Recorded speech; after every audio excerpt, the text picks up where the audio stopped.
This week's mass shooting in Thousand Oaks, California is just another unfortunate example of how violence and hate seem to define much of the nation's landscape.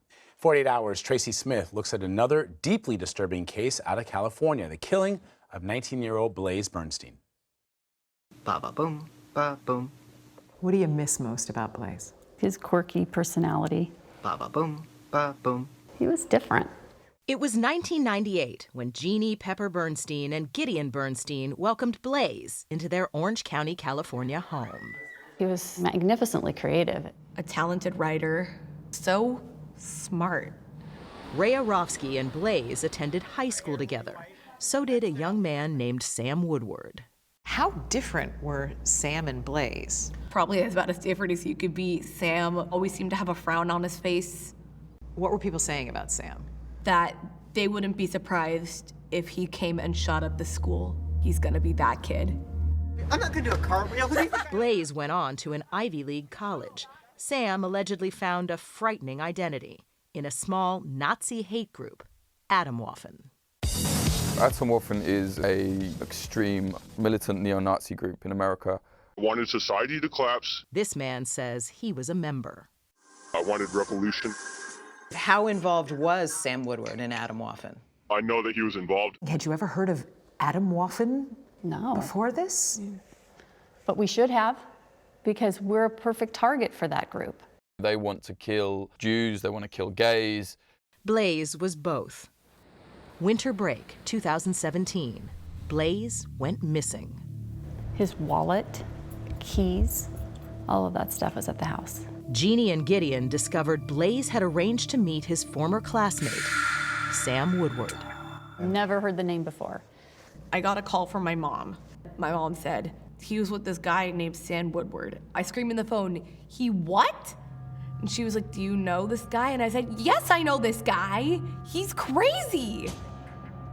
Within hours, it seemed all of Orange County was searching for Blake.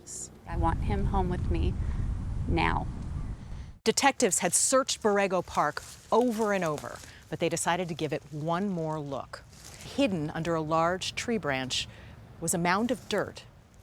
Under the wet, caked earth lay Blake Bernstein.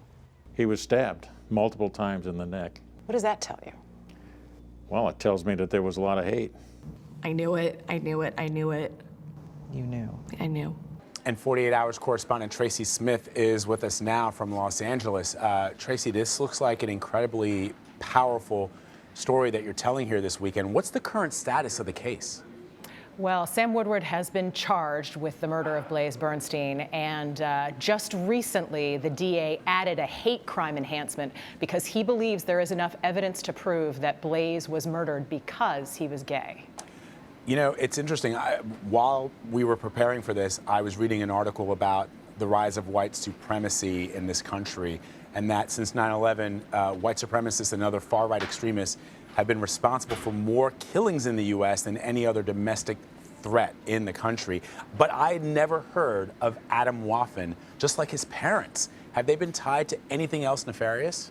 Yes, well, this is the incredible thing about this is Atomwaffen claims to have about 100 members. It's kind of hard to track, and about 20 cells around the country.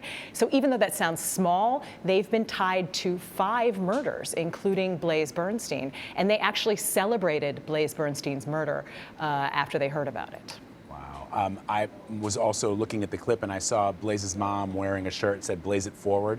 What is that? This is really the remarkable thing about this story. Shortly after they found out that their son was murdered, Jeannie and Gideon Bernstein started this movement called Blaze It Forward. And the idea behind it is to fight hate with love. So they've encouraged people to just do random acts of kindness, whether that's donating to a charity or just offering to buy a guy a cup of coffee that you normally wouldn't speak to at a coffee shop. And it's really amazing and inspiring to see how this has turned into a movement, especially at this time.